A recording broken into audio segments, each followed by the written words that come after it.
Hello and welcome back to my channel, or welcome for the first time if you're new here. We're going to be talking about the CrossFit Games coming up in less than a week. Well, a week from today, but this time next week, we'll already be into games play. Tia will probably already be winning. So it is very, very soon. And it always feels like this just comes up and faster than we expected.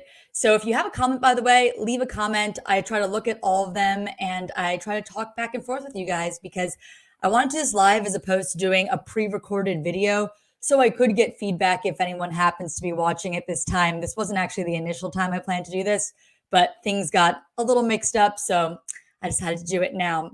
If you look at the title, one of the things I put in there is that this is bad for CrossFit. And I've kind of already mentioned what I think is a little bit bad for CrossFit, and that is Tia. Like I said, this time next week will probably be 2 events deep, and Tia will have probably already won one or both of those events and be in first place. And the reason I think that is bad for CrossFit is it lacks the competition that I think so many people want to see. Tia is just so far ahead of the field. Nobody can catch up, and it makes it uninteresting.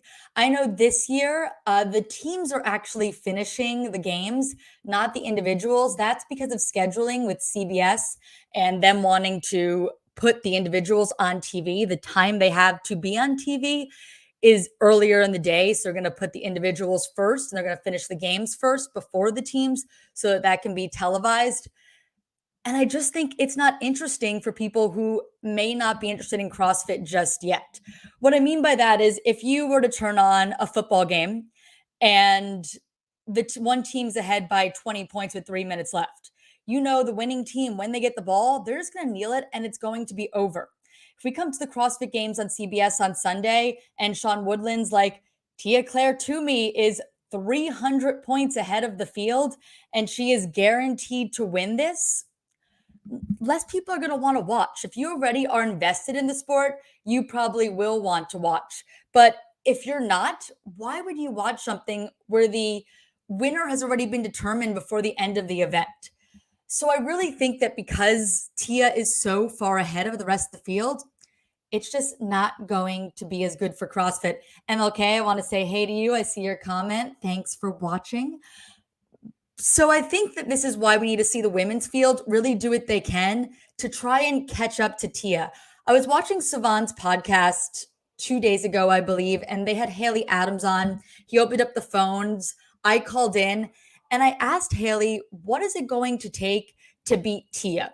And her response was, I think something like, when you know, let me know, which was very funny. But I was hoping she was going to say something like, watch next week and you'll see. We're going to beat Tia. I'm going to beat Tia. I believe in myself and I believe I can beat Tia. It's not what I heard from her, and it's not what I hear from many of the athletes. Hey, Bruce, thanks for watching. And I just want to hear more of that. I think Laura Horvath, and she's my prediction for the best person to possibly beat Tia and to finish second for the third time. Laura Horvath actually wants to win the games. She's coming out and saying, I can win the games. I don't want to finish second. I think that's what we need to hear from the women's field if they want to get ahead of Tia. And I just don't hear that from very many athletes. I'm going to pull up the leaderboard so we can take a look at just who is on this and who maybe has the potential to do that. But they're just really, it feels like a lot of the women just don't believe they can do it. And I think that is a big problem. We need to see more women saying, hey, I'm going to win the CrossFit Games, and not let me know when you know what it takes to beat Tia. Because then I feel like if you say something like that, or if you're thinking that already, and I feel like a lot of the women think that, not just Haley, a ton of them do, then you've already lost. You're pretty much coming in playing for second. And I feel like a lot of these women are playing for second, and it makes it less interesting. On day 3, when it's on CBS and Tia's ahead by 300 points, it's not interesting. And she likely will be. I hope I'm wrong. I would love to see someone else at the top of the leaderboard. I think Cara Saunders could be very competitive. She was the last woman to really challenge Tia back in 2017 when she almost won at the end of the games. We were unsure who the winner was, and it ended up being Tia for her first win, but Cara came really close. And I feel like this is the first year that Cara is fully healthy and back. So she had a baby. Not really an injury, but it changes your entire body, and there's a lot of recovery that comes with that. And then last year, she was recovering from COVID. I think this year we can actually say something and she can actually do something and be very impressive this year. So I think we should all keep an eye on Cara. And she's been training with Mayhem. And I think Mayhem is one of the most dominant groups and one of the most dominant programming in CrossFit right now. So I think Cara is definitely someone to keep an eye on. I already mentioned Laura Horvath. Laura Horvath is the only person I really hear coming out and being like, I want to win the games. And I think I can win the games, or I know I can win the games. And that is the attitude you need to beat Tia. So I think Laura is someone to look at. I talked about Haley Adams a little bit and her on Savan's podcast. I think she is incredibly fit. I think she is one of the fittest people in the field. I know that she's tired of hearing about her strength numbers and she's constantly working on them. And I think she has gotten stronger. I just don't think she's strong enough yet. And I know how frustrating that is for her. I'm not a strong athlete and I get how she feels. It's just an unfortunate thing that when you have somebody like Tia who's dominant in so many areas, you can't have holes. Haley's going to lose so many points on whatever the strength event is Saturday night, and it hurts her.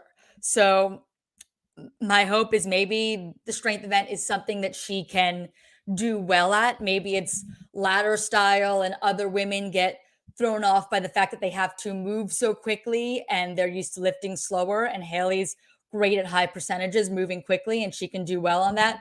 Or maybe it's more of a complex that just happens to suit Haley. That would be awesome.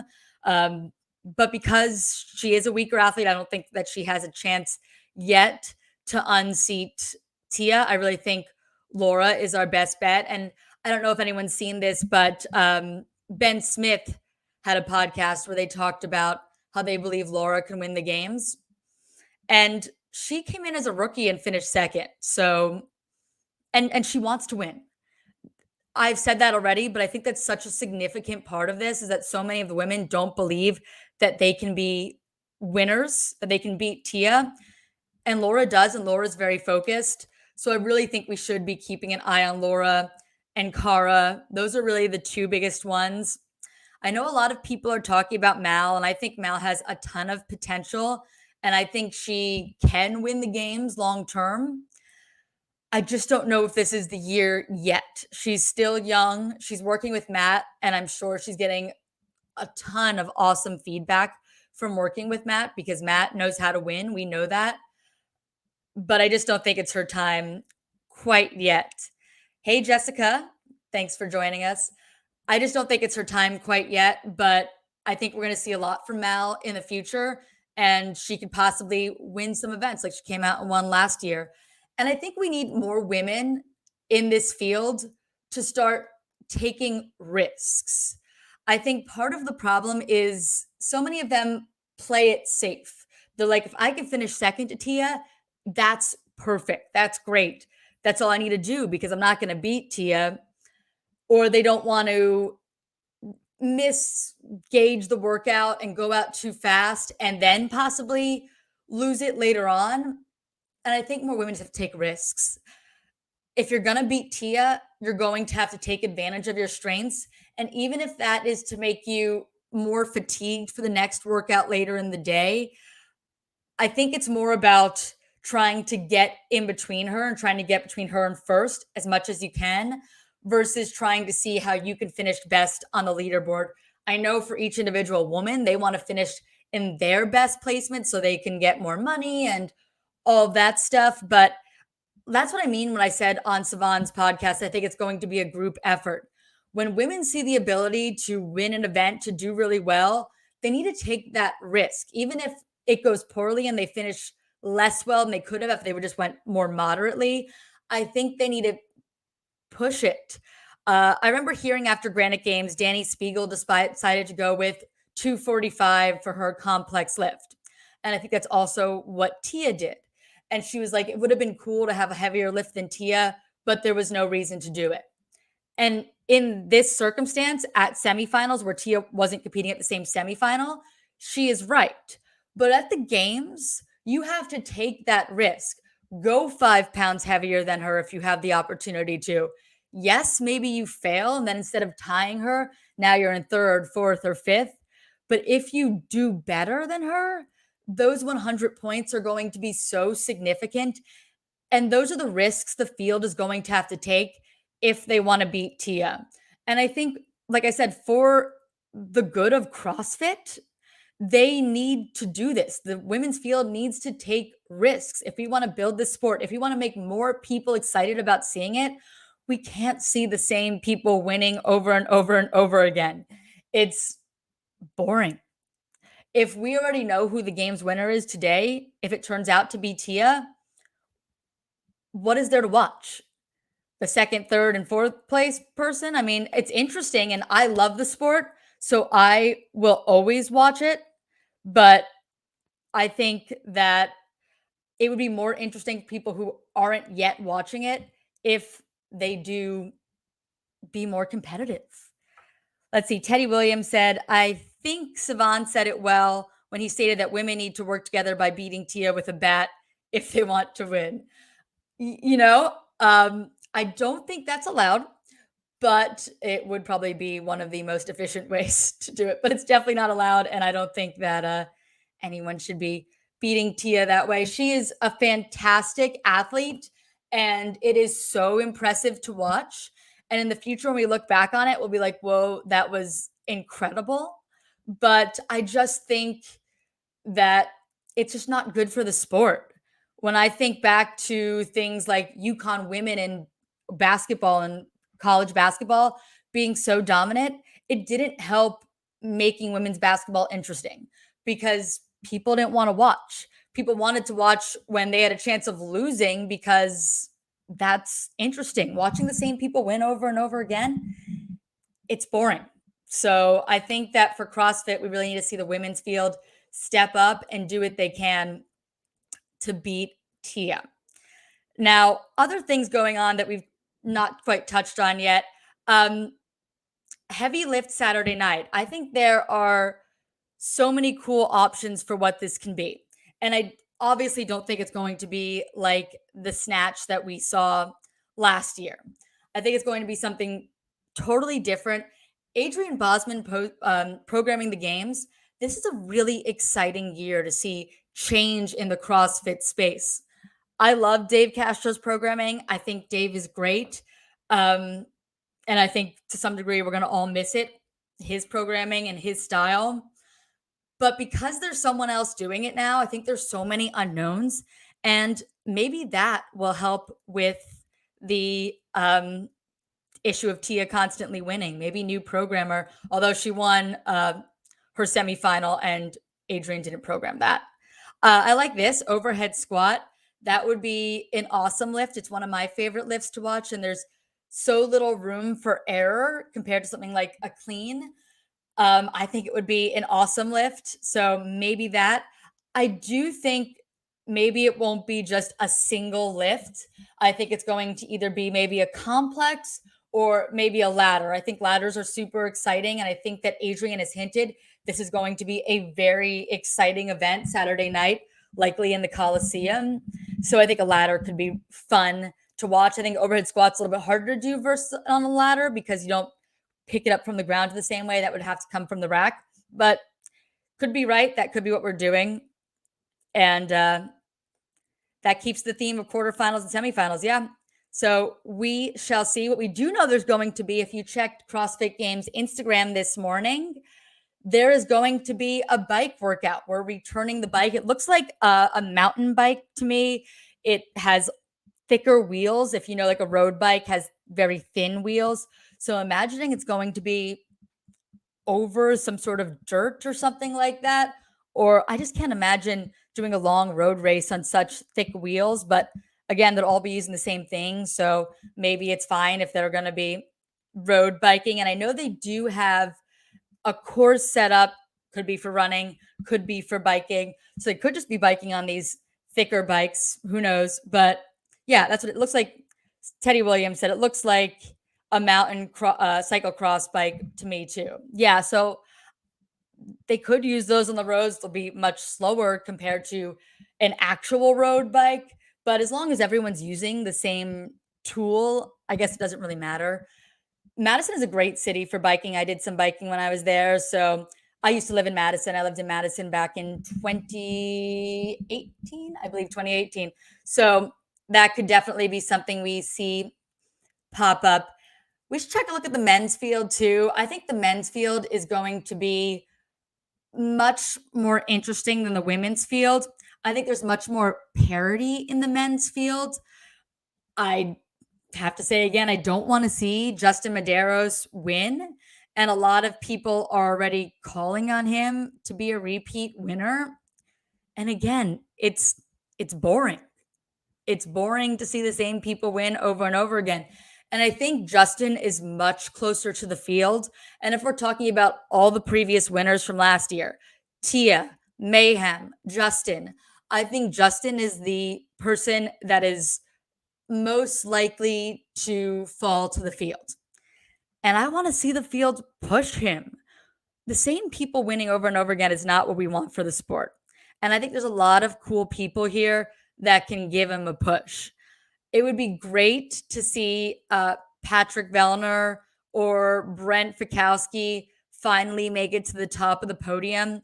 Both of those athletes have been very, very close over and over again and just haven't quite made it to the top. I think they both have multiple finishes on the podium in that second and third place position. So I think that they definitely have a chance to push. Alexander Hitch said, Amanda, the one dark horse is Roman Krennikov. Finally here, Guy, after 1 year of mayhem training. I agree more with Roman. I think Guy can do very well in certain events. I still think his holes are just too big with certain things like those longer workouts. And we know we're going to see those longer workouts at the games. So I think that Guy can have some really great events. Whatever the heavy lift is, I think he has a good chance to win it. I don't even know what it is, and I'm going to say he has a good chance to win it. Roman, though, Roman is a good pick. Roman has it's the first time he's making it to the games. Well, actually in person, because he's had some visa issues. And he's obviously been very serious about being here.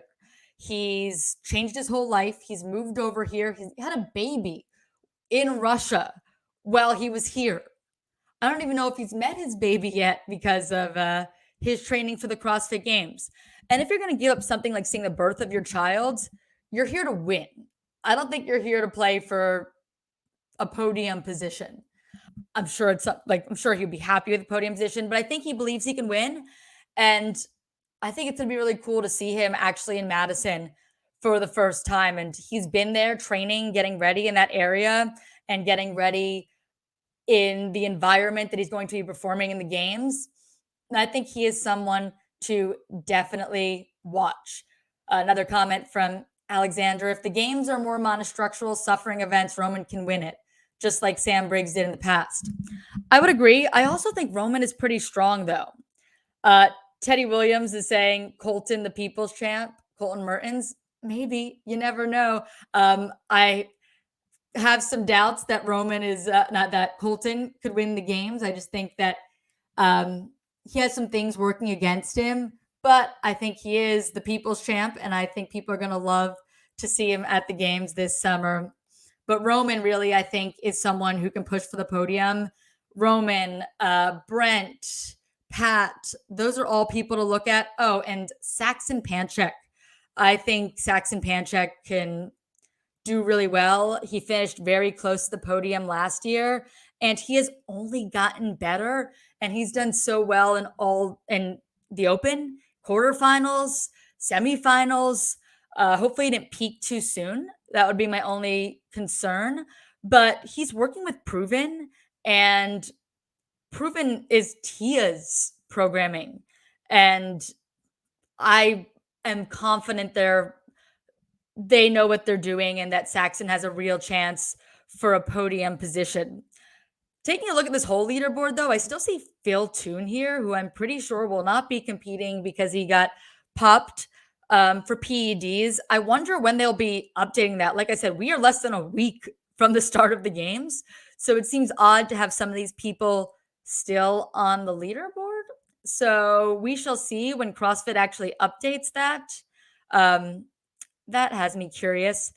But this men's field is just so much more competitive right now than the women's field, at least from the stance of who could be our first place finisher. And I'm really excited to see how it goes. And I do really hope we see, at least at some point, someone other than Justin wearing that leader jersey. Even if Justin was to win at the end, we just need to see some competition. This constant dominance is not the most beneficial thing for the sport. And if you prefer it, definitely let me know in the comments. But I think it's awesome to see other athletes come in and push people.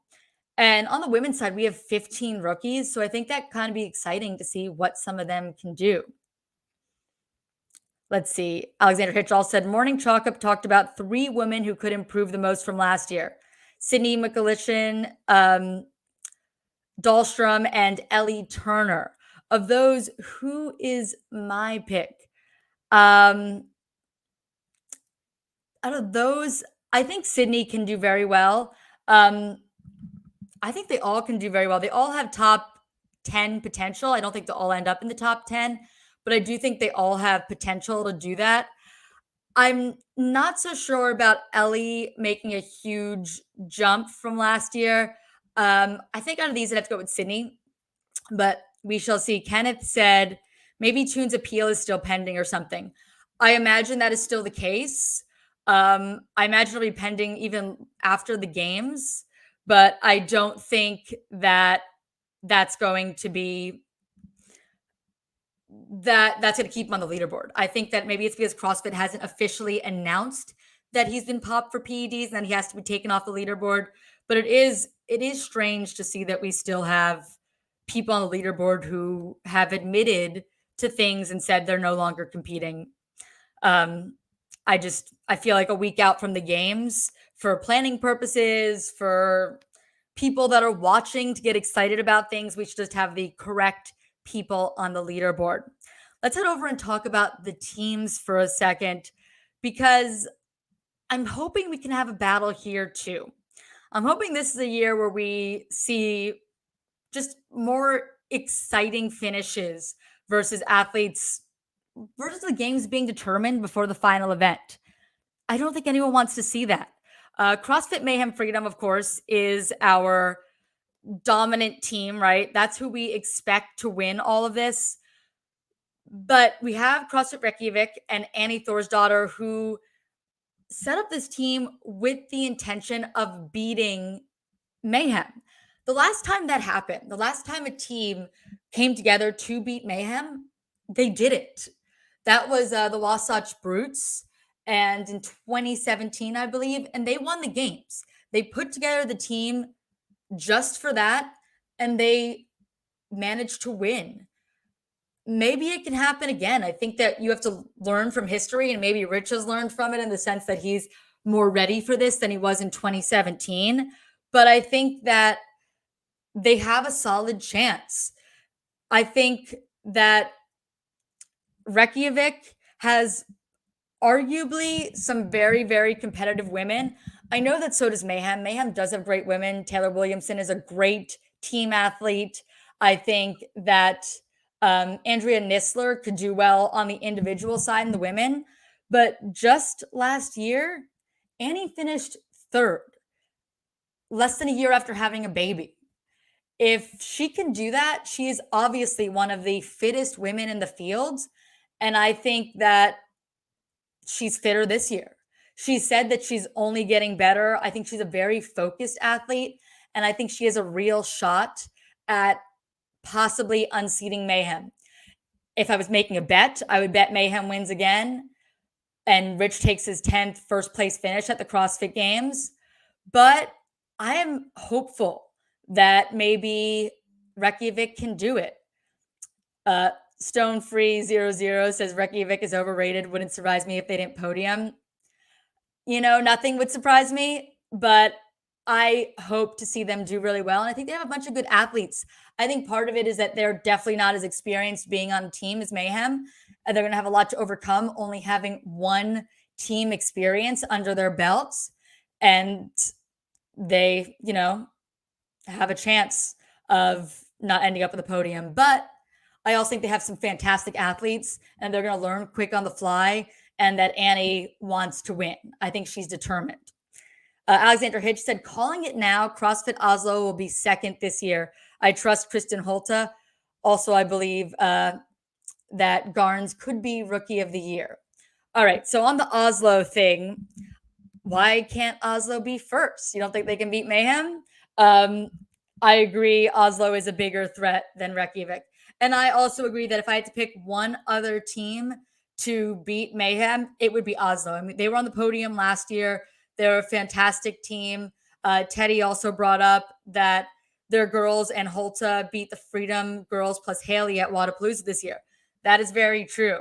And Kristen Holta is a fantastic athlete, so I definitely think that helped with that. But so are those two women. They've been on the teams for a very long time. They've been training for a very long time together. They know how to work together. Podiumed at the games last year. So I do think Oslo is a real threat. And I hope maybe Oslo or Reykjavik could overtake them, overtake Mayhem on the podium. We know that Rich hates losing more than he loves winning. That would definitely keep Rich coming back next year. I would guess Rich would come back if they were to lose. But let's see Oslo. I would love to see Oslo beat Mayhem in some events. I hope that we have the most competitive team environment that we've had in a long time, since 2017. That would be, I think. We also have CrossFit Mayhem Independence. I really don't think they have a shot at beating Mayhem Freedom. They're training with Mayhem Freedom regularly, and I don't think they're as good as Mayhem Freedom. So obviously Rich would have other people on his team if the people on Independence were better. Here's CrossFit Oslo Navy Blue. Just an awesome team. So Oslo, Reykjavik, and Mayhem were the only three teams to win every single event at their semifinals. So I think that clearly says that those are the three teams we're looking at that are most likely to podium. Could some of the other teams have made a difference throughout the last couple of months? There's always that possibility, but I really think those are the three that are going to be fighting for that podium position. MLK said, Rich said somewhere that with Reykjavik talking trash has lit a fire with them all. Yes. And Bruce pointed out that it was in the miles to Madison. I also believe that's where it was. And I hope Rich is fired up. I hope they're all fired up. The team competition, I feel like, sometimes becomes an afterthought at the games. I've been to the games. This will be my 7th time at the CrossFit Games. And I would say that the teams, people just don't care as much. That's people are walking around more often and just not sitting and watching everything. If we have a race in the teams, that's going to get not just Rich fired up or have a fire within them, but the whole crowd. I think the whole crowd would love to see that. I think the crowd's going to be more interested in this too, because we have Annie. But I hope people don't sleep on Oslo. Obviously, the people watching this live stream aren't sleeping on Oslo, but I hope the rest of the community doesn't, because I think they could really push Mayhem as well. I'm hoping for a really competitive team competition. I hope for a competitive year every year. Alexander Hitch asked, Amanda, will Ricky Garrard be in top 8? I think so. I think Ricky Garrard is very fit. Although what happened to him in his semifinal when he was so nervous and felt sick to his stomach, that worries me. that worries me that he might just not be able to perform under the pressure of the games. Do I think he has potential to be in the top 8? Physically, sure. Is he ready between the ears after what happened, after being busted for PEDs and coming back and just being nervous after a very long time of, being out of it, and how the community, really nervous about how the community is going to react about him being back in the space. I just don't know if he's going to have it mentally to do that well this year. But I think he's physically very fit. Also, Alexander Hitch mentioned Invictus. I think Invictus is a good team, but I think they're like a top 10 team and not a podium team. Maybe I'll be wrong, but we shall see. Teddy said teams are fantastic if you have an eye for how it works or the differences between individuals. I agree. The teams can be very, very exciting, but I just think people are more excited by the individuals. They know them better. I think that's really it. They feel like they know these individuals because they see them on Instagram, they see them training, and it's more similar to how we all work out in the gym. So people are just more drawn to that. But I think we need more media around the teams and more excitement around the teams. I think we're seeing that a little bit this year with Annie and Rich both being teams, and just more excitement around it. Hopefully that'll bring more eyes to it and more people just excited to see it. We have some people, Stone Free, saying that he thinks he sees Invictus, Independence, and Reykjavik fighting for third. That can definitely be true. So I'm guessing Mayhem, Freedom, Oslo, and then Invictus, Independence, Reykjavik for third. I think that's a good pick. I think that makes a lot of sense. I think those could be your top 5 and could be an interesting battle. We need battles. So if these teams are battling for third on day 3, I think that would be exciting. Mayhem Justice breaks top 20. My first instinct is going to be to say no. But if anybody else feels that they're going to, let me know in the comments and I'll read that off. I love the CrossFit Krypton team. Maybe there's going to be a CrossFit Krypton team coming back. So I saw Ben Smith on Savan's podcast, and he kind of hinted that he might be going teams next year. So maybe we'll be keeping this teams very exciting by having some of these individual athletes that people know coming over and competing in it. The team athletes are awesome and the teams are awesome. I just think it'll get more eyes if people are seeing the individual athletes there. But yeah, people are for sure more excited for the individuals. And I'm excited for my favorite OG athletes in the 35 to 39 Masters, China Cho. Yep, China Cho could do great this year. There's so many. The reason I didn't really talk a lot about Masters here and all the other divisions is there's just so many of them. I do hope to get a bunch of content from the Masters for my vlogs over the game. So I'll be trying to put out a vlog every single day and maybe more content than that at the games next week. And I hope to have a bunch of adaptive and age group division stuff as well. But here there's just so many groups, it's hard to talk about all of them. But China Cho, she used to be a former individual. So again, it's kind of almost like the teams. People are more excited about the other divisions when we see individual athletes go over and, do some awesome work. So I think that we like more. I love China Cho over in the comments. It's going to be an exciting year at the CrossFit Games. I think overall we have a lot of cool things going on. I think, honestly, the women's just might be the most boring because we just have Tia being so dominant, and watching the race for second and third is just never as exciting as the race for first. But I think we could have some real competition over in the men's, of course, and then maybe the teams, like this Oslo team. I'm also very excited for them, and I can see everybody in the comments is. And Reykjavik is a big name. We've got a lot of big names in those teams. So I think we've got a lot of exciting things coming up the CrossFit Games this year. I'm going to put up Kenneth's comment here. Teams and Masters seem to be getting a lot more hype this year with all the familiar former individual names popping up. Hopefully it keeps growing in the years to come. I agree with that. And I think that is what we're going to see. I think we're still in the infancy of this sport. It's only been around 15, 16 years maybe. So this is just it's a baby. If we think about how long we want this to go on, this is so new. And I think we're going to see more athletes. We're going to become more excited about the different athletes as we grow to know them. So I think over the years, it's just going to get better and better. Alexander Hitch asked, will Cara Saunders podium? I mentioned her near the beginning of this live stream that I think she is someone to watch this year.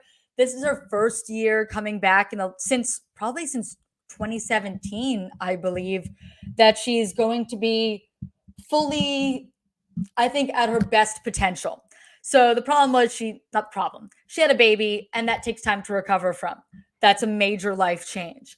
Then last year she had COVID and was just getting better, and she ended up having to pull out because she just wasn't there yet. So I think this year we're going to see the most competitive Cara.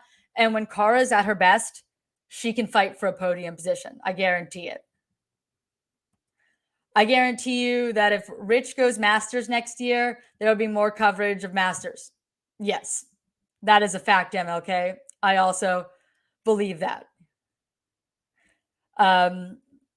But I think that we've got a lot of cool stuff going on, and I'm going to have to wrap this up in a second because I actually have work very shortly, my real job, not just this kind of stuff. But I enjoyed all of you coming here to hang out and chat. Wait, Rack Biceps Curl Athlete said, who would win if Tia couldn't compete? And I believe that is Laura Horvath, because I believe she is the athlete that is most likely to push her this year. And she is the athlete that believes she can win. There are so many women athletes who think they're playing for second already and sound like they're playing for second already. I don't know if they believe that, but when they talk, they sound like it. And when I hear Laura talk about going to the games and talking about what she expects to do, Laura thinks she's going to win. Laura wants to win. So I think that Laura has the potential to beat Tia and would be the likely winner if she couldn't compete. Also looking forward to Olivia Kerstetter in teens. Yes, with Jacob Hepner as her coach. So Olivia Kerstetter, this will probably be her last year in the teens. No guarantee on that. Like, she hasn't announced that yet, but we've seen a lot of the 17-year-old girls like Emma Lawson, Mal, Emma Carey come out and go individual when they were 17. And my prediction is Olivia Kerstetter will do that as well. I appreciate all of you hanging out with me today. If you happen to catch this after this live broadcast, leave a comment. I will answer all the comments. Make sure you subscribe because I have a lot of games coverage coming up. And I appreciate all of you for hanging out here with me this afternoon. And I'll see you in the next one.